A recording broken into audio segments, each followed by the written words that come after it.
Hey guys, this is Jack Punkington here, and today we're going to be reviewing this. This is the Heart Attack Nano Legacy Series amplifiers through the little cabinet. Obviously, we're going to test it out through the actual Marshall 212, but I thought it'd be cool to start off with the little cab itself and see where that goes from there. Now, it has a 3-band EQ, much like most amplifiers. It's all gain. It's supposed to be kind of like a affordable Mesa, and it's cool. It's loud. Does have an effects loop, so let's test her out through the semi-hollow body. Now, again, I am running right now through the mini cab right here. The gain is actually turned all the way off. No pedals on, however, I am running through the board.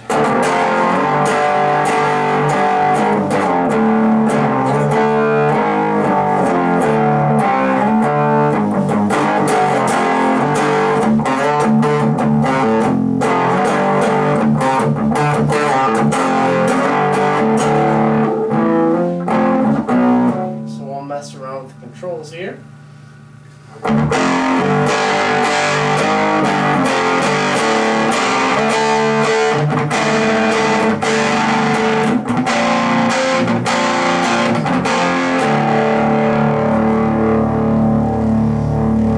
Again, this is all with the gain at 0.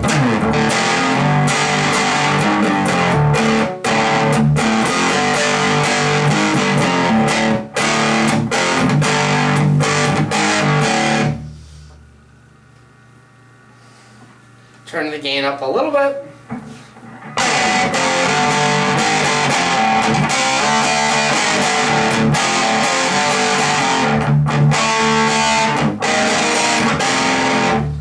Turn up some more. Gain's about halfway now.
Now you're all probably wondering, why am I spending so much time on this tiny little cab?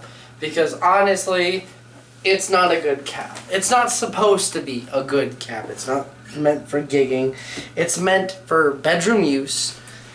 Yes, the amp itself is loud enough to be more, but that's not what it's made for. So you might be thinking, why am I spending so much time on it? Well, to show a sound comparison. If you put any amplifier through that little cab, I'm sorry, it's probably not going to sound the best. But it's still, it works for what it is used for. Now, I have plugged it into the 212. This is the kind of sound you get. We're going to start back out with how the controls kind of were before. Gain all the way down.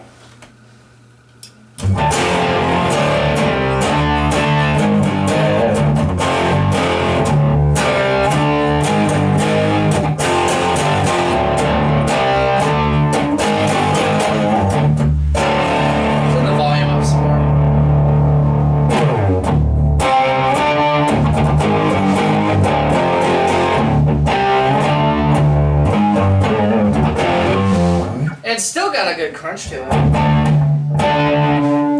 You know, I mean, for what it is, because these amps, I'm going to be completely honest, the head. I got a good deal, or I should say Stephanie got a good deal, because she bought it for me. She paid, I believe, $100 for both. Used, of course, but it was used in the terms of the guy bought it, never used it, kept it in the box.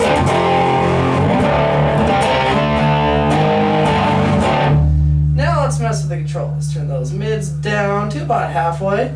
Bass up, treble way up. What do you get?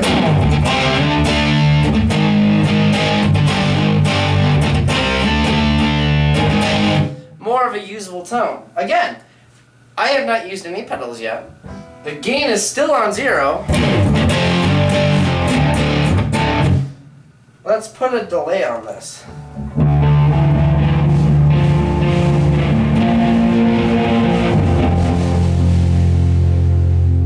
I like that.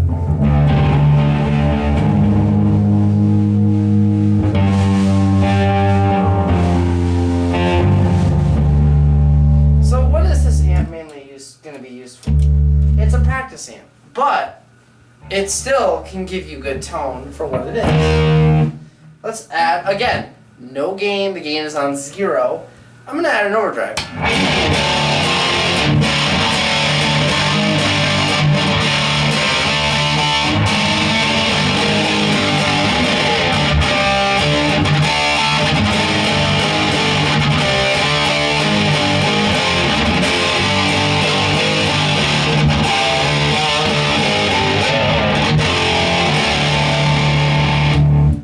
Add a lot.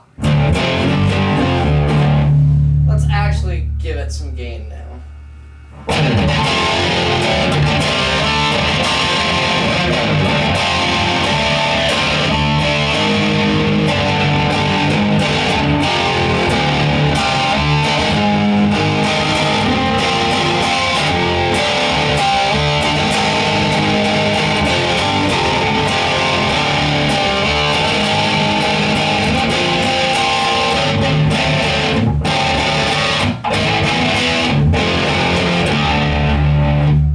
Some more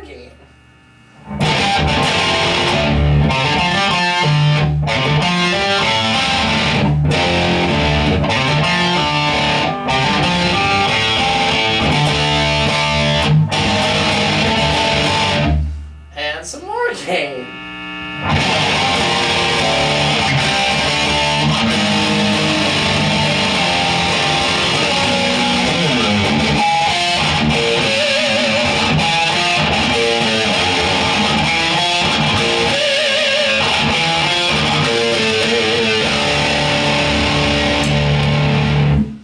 And now let's mess with the controls.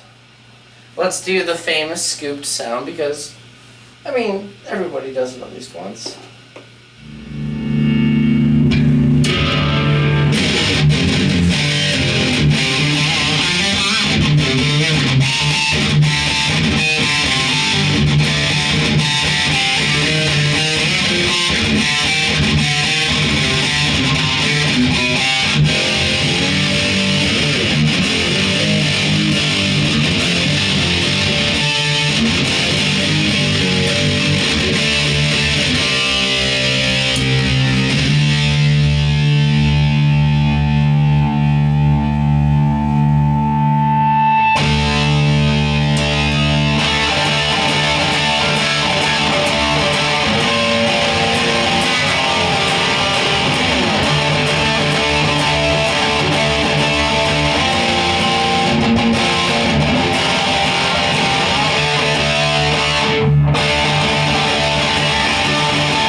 that's not even with all the gain on tap. We'll go with the gain all the way up. Turn the volume down a little bit.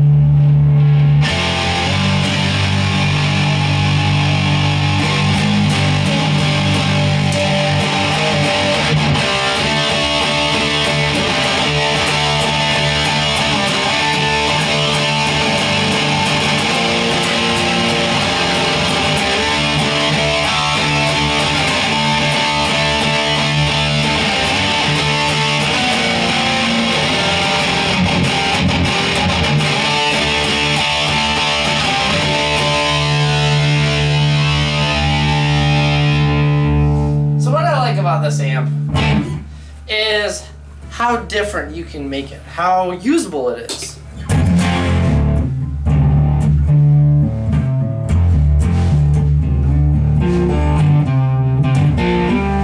Again, I wouldn't necessarily say this is a gigging amp, although it is loud.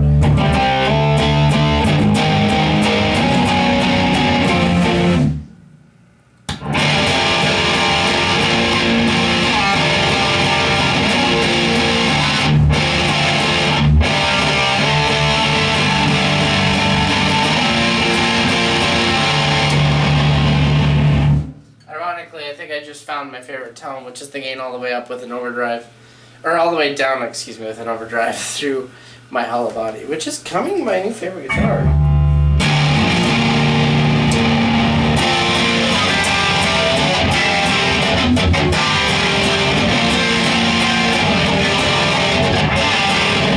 Because every time I hit the note, hit a note, it makes me think it's more of a Marshall sounding amp. We have the gain all the way off, but if you give a gain, it turns into more of an American sound. Anyway, in my opinion, I think it's really cool, you know? Definitely doesn't sound good through the tiny cap. It's not supposed to. That's supposed to be used for indoor practice. You know, you want to practice at 3 a.m., plug into that. You don't have headphones. If you got headphones, you just plug into the back of it, which it works okay. It sounds okay. I like the way it sounds through this cab. Probably sounds more like a Marshall because it's in a Marshall cab, but whatever.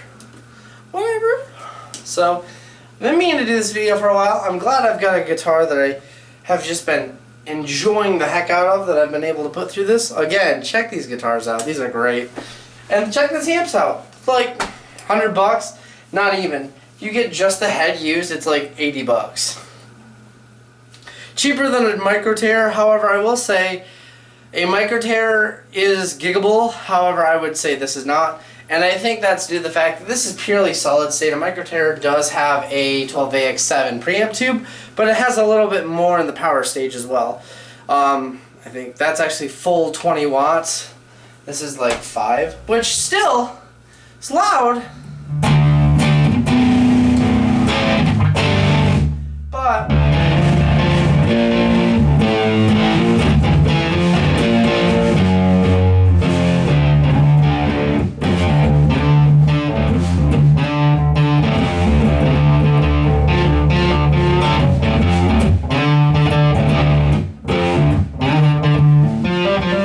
sorry, I get lost in it. It sounds great. I definitely recommend checking these out. They're great. They're fun little amps to get. And like I said, it's solid state. Now I know there's other ones out there I'd like to get my hands on. I think it's called the Vulcan 5, which is a copy of a 5150, and compare it to the 6505 MH, which I still love. I actually was jamming on it the other day and it sounds great. But I don't know how, but I got my camera working. And what I mean by that is every time I would try to record a video, if it lasted more than 3 minutes, it would completely shut off. This video is obviously longer than that, and it hasn't shut off yet. So I don't know how, but formatting it worked, and my camera works again. So, yay! A little bit better quality than my phone. And I'm in my studio with a little bit better lighting. I'd like to get some lights up top somehow. I just have a lamp here and a lamp there. But either way, it's fun. If you guys want a studio video, let me know. I'd be happy to do one. It's kind of getting a little crowded in here. We've got a drum set over in the corner. You can kind of see a snare right there. Or not a snare, a cymbal. I'm a guitar player, not a drummer. Leave me alone, okay? Misspoke. Anyway, Jack Punkington signing out happily with my camera back in the new studio. Peace, guys.